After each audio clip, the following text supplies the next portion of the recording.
Hey, welcome to Film Fanatics. My name is Dan. My name is Justin. And I'm Joe. This week, Seth Rogen and his buddies have a sausage party. Disney goes for another remake of one of their classics. Meryl Streep goes for yet another Oscar. And Richard Linklater goes back to the nostalgia well. First up, though, is that Seth Rogen R-rated comedy Sausage Party. Joe, let's hear about it. Yeah. Big hit.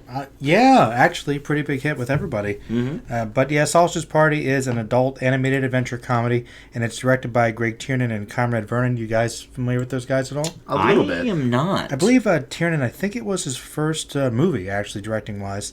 And it was written by some people we've heard of, Seth Rogen, obviously, Evan Goldberg, among others. And it stars this big ensemble voice cast of people we know. We've got Rogen as the lead character, the hot dog himself. We've got Kirsten Wiig as, I believe, the bun, his romantic love interest. You've got Jonah Hill, Bill Hader, Michael Cera, James Franco, Danny McBride, Craig Robinson, Paul Rudd, Nick Kroll, Edward Norton, and Salma Hayek. So, a lot of people we like. Yeah. Basically, this is the M plus Hayek and Norton. Essentially. About right, yeah. I mean... You know, and apparently, you mentioned that it was R-rated, but apparently this is the first CGI animated film that is R? I guess that's true, because Anomalisa was stop motion. Mm-hmm. That's right. And South Park, of course, was hand-drawn, so... Yeah. I'm not sure if that's entirely true. Appleseed comes to mind, but... Appleseed. I think maybe they're thinking un-American, so American. Appleseed that could be. Being foreign, but elements of CGI. So this is probably a landmark to some extent. Now, the movie is basically a spoof on classic Disney films, where this one, basically a bunch of groceries come to life, and this hot dog sausage tries to discover the truth of his existence, goes through a bit of an existential crisis, and goes on a journey to save his friends from escaping their fate of being eaten, because... well, their whole lives, they basically believe that they're going to be taken to the great beyond when they leave the grocery store. And yeah, they learn that's not the case. they learn it's a little different. Now, talking about this movie, I think that the voice cast is very good. I mean, it is. The animation's decent. It was better than I was expecting it to be. And a lot of the jokes involve some of the obvious puns you'd expect. And the satire on religion is decent, I think. But the main joke of having groceries curse doesn't last very long for me. And I'd say that's the main joke of this movie, is that it is crude. And if that's your thing, that's fine. But I found it to be kind of grating after a while. So yeah, this one wasn't quite the hit for me that it was for everybody else. I think that for that teen audience that I saw it with, everybody loved it. Right. But I don't know. It wasn't quite for me as much as I thought it was going to be. Maybe you guys liked it, though. What'd you think? Grating like a cheese grater. Yes. A pun they did not go with. No, surprisingly, not quite. didn't One of the few that I guess was left on the floor. Well, they didn't want to remind people what they might have thought of the movie otherwise. Yeah, true. Yeah, I don't know, Justin. Well, I feel like you got the better end of the stick on that one, Joe. Two people in my theater actually left. Oh, really? True story. Wow. But no, this is a movie. This might be the most divisive movie I in terms of my overall take on. I guess I should start off with this. All time? No, just strictly for this summer. Recently, okay. Yeah. Oh, summer, okay. Yeah, sorry. I usually have one or two every summer that we do this, but this one I think is probably for 2016. So you feel a little conflicted. Yeah, and here's the deal. I like the originality it brings to the table, trying to spoof the general outlook of kids' movies, as well as trying to do some deeper things. But the problem with that is it tries to go in 8 different directions, and some of it's funny, but a lot of it isn't. And the stuff that they really think is funny is just, frankly, kind of unpleasant. And I think that killed, for me, I'm going to say roughly 40% of the humor. But I really did appreciate that angle that they took. I think the voice talent, for the most part, the cast is really, really game. I thought Edward Norton would probably be the odd man out, but he's on board, and then some, probably maybe by the end of it a little too on board, but what can you do?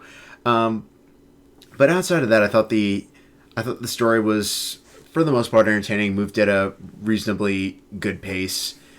The ending kind of pulled it down for me a little bit, though. Yeah, I didn't like the ending. Yeah, and the supposed sequel ideas they have right now are, I'll just say it, it's nowhere near the movie they think it should be. I think they should have stuck with the concept they were going for as opposed to jumping a completely different direction. Well, the problem with the general concept is I feel like they even realized themselves, like, halfway through, it doesn't entirely make sense.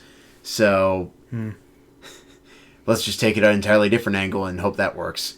For me, this was just a bunch of different ideas that really wanted to become one cohesive whole, and only was about 2/3 of the way there. I don't know that the concept didn't make sense. What didn't make sense to you about it? Okay, so it's basically a lose-lose situation. Stay, get eaten, pretty much, or revolt, and eventually get taken over anyway. So literally, there is no way for them to have some sort of, like, happy outlook on this. I don't know if I'd say that they have only those two options. I mean, you see that by the end of the one movie, they're successful in their goal. I mean, it's possible they could expand on that to other grocery stores that, it's not necessarily they have one fate. Well, and who knows how other grocery stores even Work. Yeah. perceive it. Because this was just the outlook this was of one. just this particular, was it Eat Wells or whatever? Yeah, Shop Wells. Shopwells, yeah. Well, I really thought this would be a one-joke movie. Yeah. When I heard the concept. And once I started seeing trailers, I thought, okay, well, this could work. These are a bunch of talented people. Yeah, I remember you weren't that excited for it at first. I really wasn't because I just... Well, Was it the food stuff you were thinking was just going to be it? The recent Rogen comedies haven't done that well for me. I mean, they've all been pretty middling. Neighbors 2, this summer's other Rogen offering, wasn't really Not up to snuff. changing my mind on that, you know. Okay. So, but then, the trailer started rolling out. I started seeing more of who was in the cast. I thought, okay, these are talented people. Hayek, there you go. So, yeah, okay, there's a lot of food puns to be expected. Most of them didn't really work. But then when they start acknowledging how ridiculous they are, I liked that. There's a great Meatloaf cameo. Yeah. That was good. That I they enjoyed do that. a lot with and actually call back to later, which is good. But the story here is very layered. It's a lot more than I expected when I heard the initial treatment on it. It's one of the sharper religious commentaries, in a comedy that I've probably ever seen. I think it's funny in a smarter way than a lot of Rogen's recent output, but nowhere near as clever as a Trey Parker, Matt Stone project, or some of the other, satire things we've gotten. Who they're emulating. Yeah, well, they're emulating that. Yeah. But the other thing that I really enjoyed about this is, Joe, you mentioned, kind of a harkening back to the classic Disney movies. It's really a Pixar that they're trying to emulate the most, with the Toy Story, Cars, all of the inanimate things come to life in the real world. Yeah, so I mean, I thought they really sort of got the vibe of that down. I do agree, Joe, that the language is annoying after a while, but I guess that's the whole point of the movie. Is to really push the envelope. But that's also kind of a Rogen trope, and yeah, it's a Rogen trope. Obviously, there's some pot humor here. I get it. I just thought it was a bit much. but it's a bit much in all of his movies. It is. I noticed it more here for some reason. Maybe because it was animated. Maybe Hot Dog saying that. Maybe that's what it was. I mean, personally, I think the South Park movie uses it a little bit liberally. Well, I mean, that was their that was the first point, time yes. to be able to do that, though. True. Yeah, that's true, I guess. Rogen does it pretty much every time. Uh-huh. Yeah, I don't know. I was rather surprised by this. I do agree that, there's a lot of jokes that don't necessarily work. Well, The orgy at the end that actually annoyed me too. is not, just shouldn't have been there. and it's not a spoiler because, they keep Crystal hinting Wake's it. bun looks like a vagina. It's, it's so obvious what's going to happen at the end of this movie. But what really bothered me was the post-orgy scene. The sequel baiting Yeah, scene. the ending, yeah. Why did that have to be there? That was annoying. Well, it could have just ended, and then if you want to do the sequel, then you start the sequel where it ended, and then you do that scene, and then you do the plot of that. Sure. Yeah. I didn't understand. I mean, were they going for like Back to the Future? Sort of. To be continued, kind of thing. It just, I never heard of a singular movie with that much sequel baiting before. Usually we see it in like a book series movie or something like, something that's going to have a sequel. Not necessarily an original idea per se. No, it just seemed odd. Well, they wanted it to have a sequel, I guess, potentially. Yeah. Well, that's fine. I mean, listen, it didn't take a rocket scientist to know that this movie is going to be a huge success, if you only make it for $19 million. I mean, it made that back in 2 days. Mm-hmm. So, obviously it was going to make money, but, yeah, it just seemed kind of weird. I don't know. How'd you guys feel about the stereotypes and racist stuff? Because that kind of, I will admit, that affected me. Did that bother you? A little bit, especially when I told some of my friends about it, one of whom is Mexican. He didn't. Okay, they didn't care for it. The chick being a taco? No. Okay. He found that a bit offensive. Okay. So I don't know. What about the Jewish bagel? I was about to say. Jewish bagel was kind of funny. I mean, actually, they're all sort of... Actually, the bagel was okay. I could live with the bagel because I thought of him more of as a Woody Allen parody. Clearly. True. But one of the main staples of the Jewish diet is a bagel. Yeah. For sure. Yeah. The Muslim thing was a little much. Muslim, okay. The Muslim But guy... I mean, if you're going to go for social commentary in terms of religion, sometimes... Obviously, this is going to lay heavy on the stereotypes, and they're certainly not saying this is right, this is wrong, but... The Indian... the Bill Hader Indian was my sort of like... Yeah, that was... Okay, this is real far. I mean, that I didn't get, but... I don't know. Didn't get as in why did they do that? Yeah. I know it's a fine line because some people can appreciate stereotypes, but... I'm thinking if somebody was watching this and they saw that, I could see people getting very easily offended by some of that, and rightfully so. I do. I guess. I don't know. I sort of think if a comedy is kind of an equal opportunity offender, a la a South Park, I don't know how much offense can really be taken. I mean, maybe if there were, I don't know what a big gay food is, but if there was, the fruits. Oh, that's true. That they did the fruit bit. I don't know. I thought that was funny. It wasn't too bad. And then of course, the taco turns out to be a lesbian anyway. But true. Which is not necessarily a stereotype. No. For Mexican people. I didn't mind the taco too much. Yeah. Personally, I think it was the Muslim guy. I don't even know what he was. I think that was the joke. Yeah, he was like a falafel or something. That's what I was figuring. Right? Yeah. Like some sort of flatbread. Yeah. Yeah, I don't know. I thought it was a little much with them. Okay. Personally. Mostly, maybe it's because, not necessarily the fact they hyped it up. I think that also speaks to what their ultimate goal was, sort of making fun of that whole Disney thing where they do stereotype ethnicities. Oh, you're right. True. But, okay, here's the reason why the Muslim one kind of bothered me. I guess in the turbulent times we live, not to get too political or anything, but everybody else in the movie I thought was a stereotype. It wasn't too harmful. They made that character extremely unlikable. I don't know. I thought that he was... Didn't want to get along... I don't know. I thought wanted to fight. Admittedly, he has an arc though, so it's not like he does. The worst thing ever. But I thought it was just a bit much. Okay. The virgin olive oil was a little. I don't know. That I did find kind of amusing, actually. I thought that was a good joke, but yeah, I don't know. I mean, I agree that maybe some are a little much. Just a little bit. Just a little bit, perhaps. But I do think it offends fairly equally. Yeah, it does the whole Trey Parker equal opportunity offender. Yeah, I don't know. That's why it didn't really bother me too much. The one that really stuck out to me as being a little much was the Indian, the firewater. The Native American guy? Yeah, the Native American. All right, well, Joe, through it all, what would you give Sausage Party? Through it all, I think Sausage Party was a middling party. Give it a C+. Okay, I'm...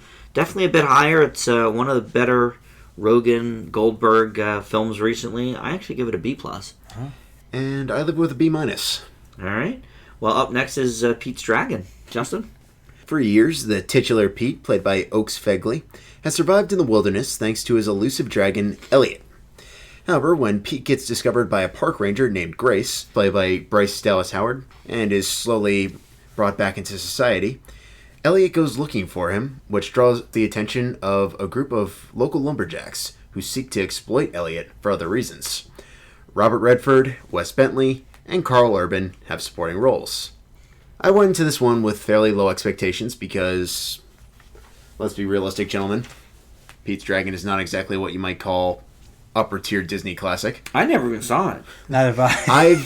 I've seen probably about half of it, and it's a bit of a different movie from what I remember.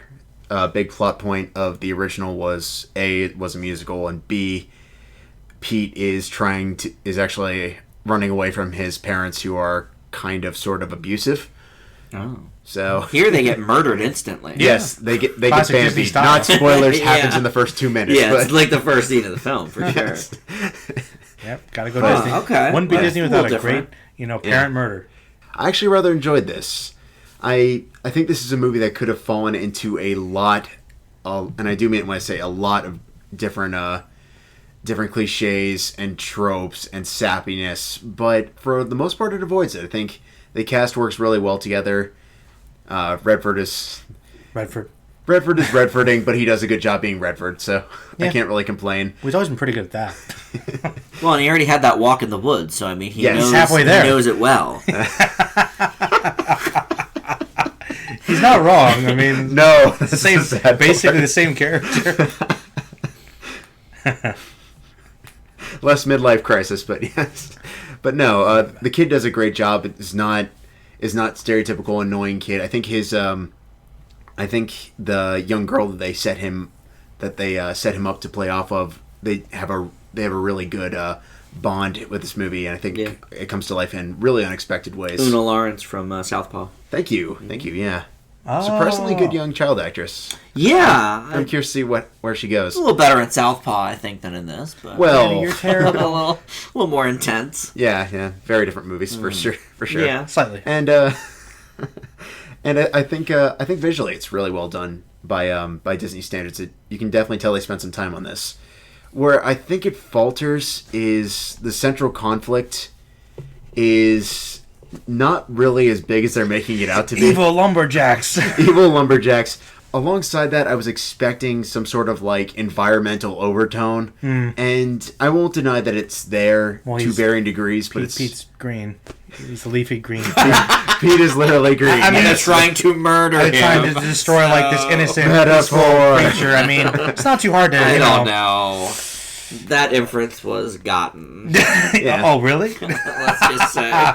Point being, it's nowhere near as heavy-handed as it could have been. Dan disagrees. I mean, they didn't travel to Tomorrowland, I'll give you that, but it's pretty much there. Why do you have to bring up Tomorrowland? Well, I always do. We can never escape Talk about Tomorrowland. freaking like over the top, like head over the head message by the end. You can do it. Take this badge. Dreams. Save the world with happiness and All hope. right. But anyways, we're getting extremely off topic. Back to Pete's Dragon. Yes. Lumberjacks. And I think alongside that, much like the BFG earlier, it kind of gets resolved a little too quickly. And easily. With a kind of tacked on ending. Sort of like Sing Street, it has one moment where it could have ended on a sort of ambiguous, albeit nice note, and then they just sort of take it one step further. But honestly, this was one of the more satisfying cinematic experiences I saw this year. I'm curious to see what you guys felt about it. Oh, very satisfying. Sounds like Justin liked it a lot more than I did. Interesting. I thought it was fine. I mean, it's engaging, but I don't know. I sort of thought it paled in comparison to The Jungle Book. The little boy was fine, but maybe not as captivating as Neil Sethi from that film. Yeah. I agree that the little boy and girl have chemistry. You know, they're cute together, whatever. But I don't know, Justin, you mentioned the production value. I thought that was kind of the biggest step down for this. Really? For Disney, this had a fairly minimal budget. You know, $65 million for Disney is not that much. Pete looked pretty good. And Pete looked good, but, you know, when you compare it to the other blockbusters of the year that they've had, Jungle Book, BFG was not a blockbuster, but in the Disney camp, I don't know, I thought it looked a little bit basic. Honestly. So basic. But what the movie does have in spades is this simple storytelling that harkens back to the Disney classics of the 60s and 70s, your Swiss Family Robinsons and, you know, things like that. And for that matter, you know, stories that I grew up with like E.T. But that also presents the problem of there's literally nothing new in this movie that's being done. Now, is it a better version of the Pete's Dragon story? I guess so. I do understand that the 70s one is very corny. I appreciate that they didn't make this one a musical.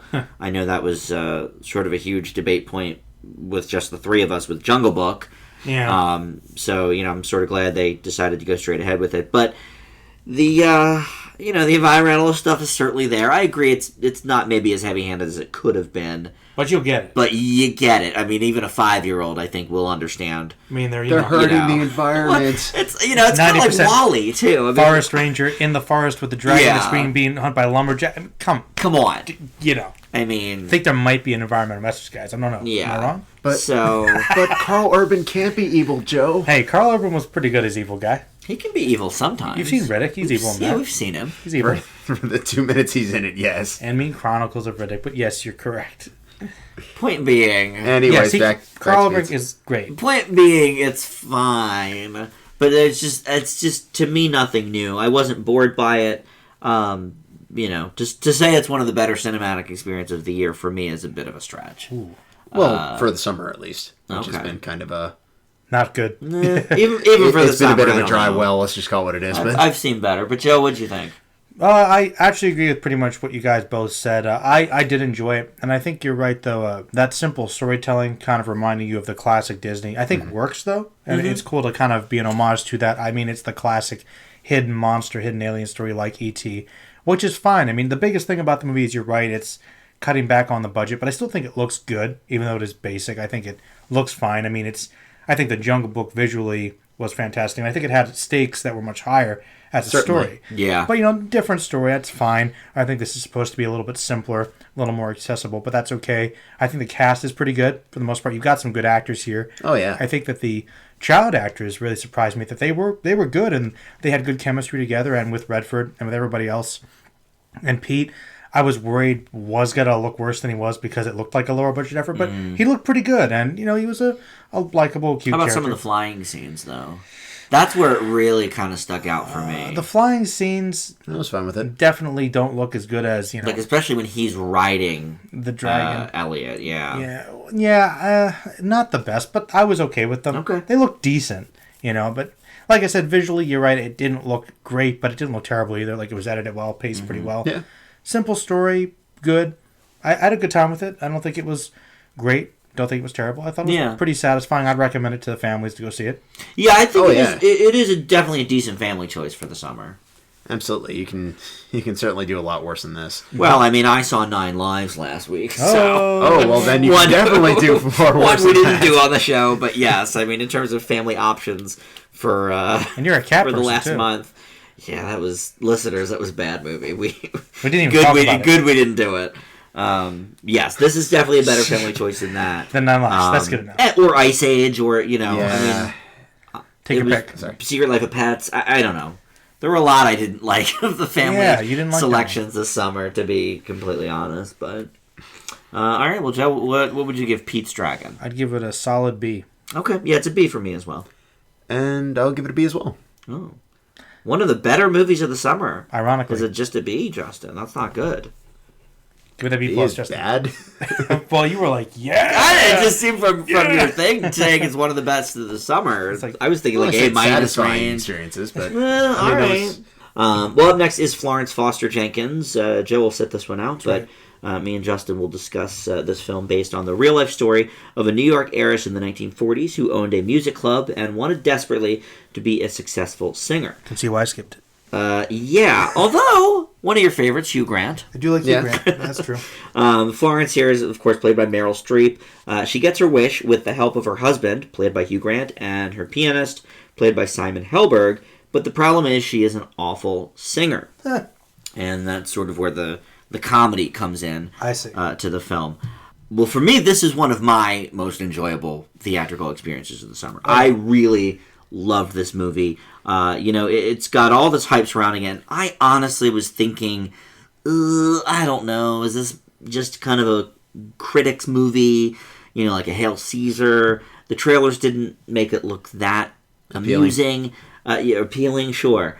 But I really, really liked it. I thought Meryl Streep, once again, is great. Now, this is about her 4th singing movie in a row. But I will say this.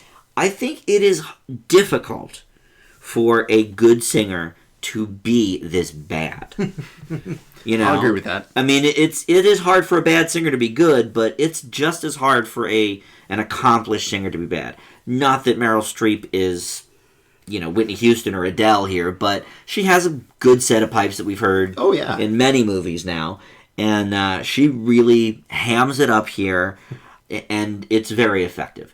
I liked her relationship with the Hugh Grant character, and for me, the highlight of the film, and I don't think the Oscars will recognize him, but maybe the Golden Globes for supporting. I thought Simon Helberg was fantastic. Oh, he comes dangerously close to stealing the show. I mean, he is a scream in some of these scenes, and, you know, I've only ever seen him in Big Bang Theory. That's all I know him from. Maybe he's done bit roles that I've seen here or there that I don't remember. But, I mean, here he's really, you know, kind of second billing tied with Hugh Grant. And he's just hilarious. I agree. He holds his own with some real veteran actors in this film. Truly. I thought the costumes were good. You know, the plot was so silly, but you could see, you know, how it did spring from true events. I really enjoyed this one. Did you get the same impression, Justin? Or short version, not quite, but close. So, listeners, director Stephen Frears really struck gold a couple years back when he did this. When he did the sad but also strangely optimistic Philomena. And I really went into this hoping I could say the same for Florence Foster Jenkins. And here's the big thing. The actors, completely on game. The cinematography, spot on. Hugh Grant's the best he's been in a while. And definitely Hugh Grant for that matter. Yeah. And I mean, Simon Helberg was just so good, I almost thought he was going to end up taking it from Meryl. Mm-hmm. But the problem this movie has that really pulls it down dramatically is Stephen Frears also forgets he's making a drama on top of it. And because of that, every single dramatic beat that this movie has to offer almost, if not completely, falls incredibly flat. And it's a pity because you can tell this could have been really, really good. And it's frustrating when you like all these people and you really like the setup, and they get to moments that should be really serious, and they just don't hit. And I just found myself getting more and more frustrated. There's a huge side character arc near the climax of the film that comes completely out of nowhere, and it's supposed to be this big emotional thing, and it just does not work at all. And I just found myself completely frustrated by it. Well, okay, I don't think that the ratio, you know, or the mix, I guess I should say, of drama to comedy is as effective as in Philomena. Well, no. Philomena was a drama with some jokes. Yes. This is a comedy with some drama. Yeah, but I feel like they were trying to tell a more serious story here. And I don't think they were. I think it's pretty outlandish. What's it listed as on Wikipedia? I believe comedy drama. Yeah, my guess would be comedy first. I mean, at the Golden Globes, it's going to be up for the comedy category for sure. Well, of course, Golden Globes is so dumb they do comedy and musical in the same category. But even Les Mis was up for comedy musical because it was a musical. So because this is a musical, it'll be up for comedy regardless. True. Yes, but it's not a drama film. It has some dramatic elements to it.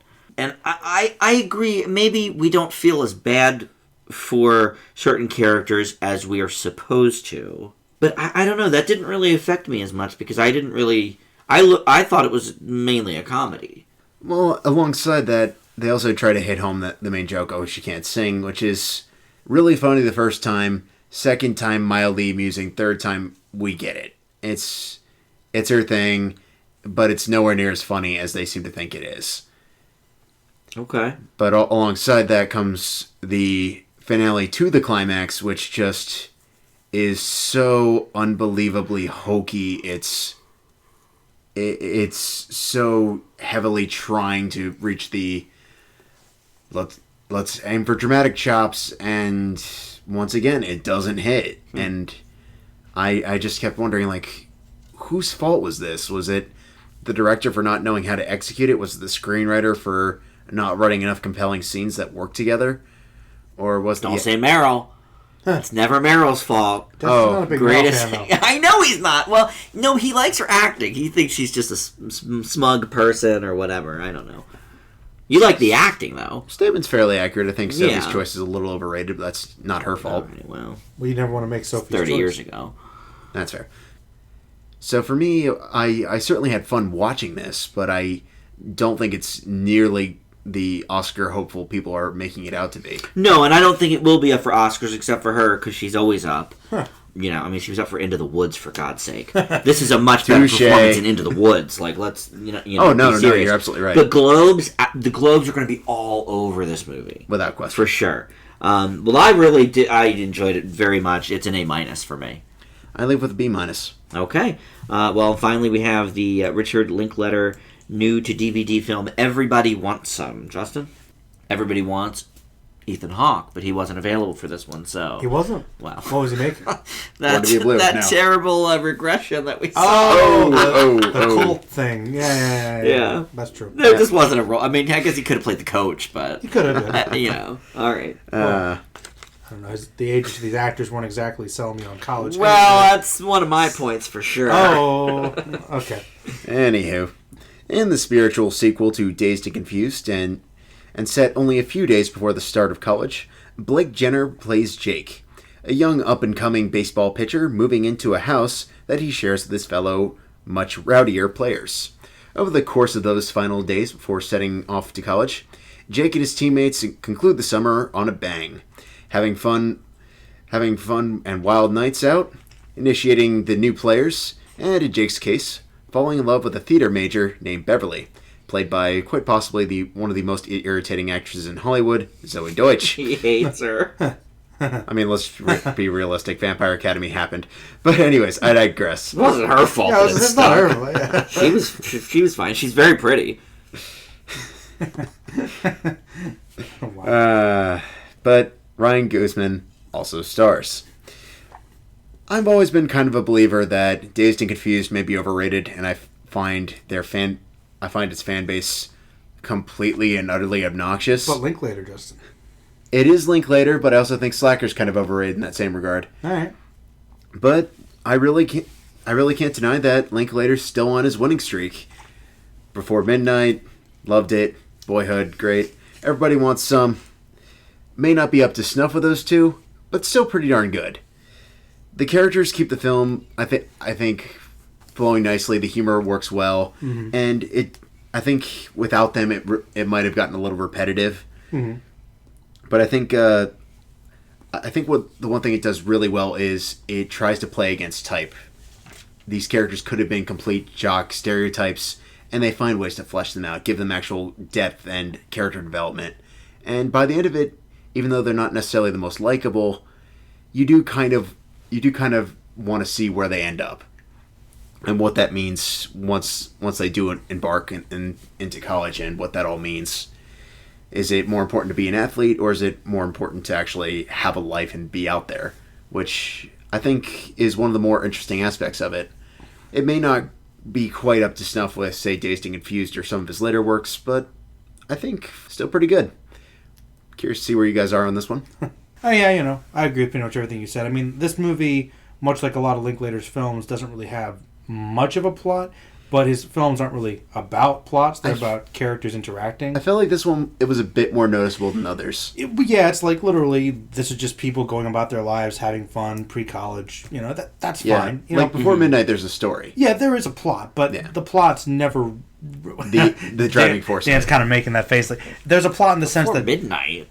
The plot of Before Midnight is pretty not there. I mean, yeah, they're fighting, and I don't know. Well, you have the Before whole, Midnight only has a plot because you already know the characters. Well, okay, there's a plot in the sense that there is something going on. Yeah, I think there's more of a plot here in a general sense than Before Midnight. But my point is that, yes, all these movies have plots, but this one has much less of a plot than, say... It's a bit more abstract, shall we say. Yeah, I mean, it's... yes, the plot's there, but it's not important. Mm-hmm. It's important is getting to know the characters, getting to see them as real people, relatable people, having these conversations, the harken back to your thoughts about life, etc. And he does that well, because Linklater, I think, generally does do that very well. And you're right, these characters could have been unlikable, but they seem decent. Dan's going to make a point about the age, so I won't. Yeah, sure will. But, I mean, I'm not obviously an expert, but it seemed like the time period was recreated pretty well. It seemed like I liked some of the, the foosball tables and the old arcade stuff. The scene reminiscent, some of the costumes and conversations, and, the little phone cord joke I thought was good. I liked the main character. I liked some of the conversations they had. Seemed fine to me. A pretty good movie. I don't know if I'd say it's like mind-blowingly good for Linklater, but it's still good though. It's pretty solid, I think.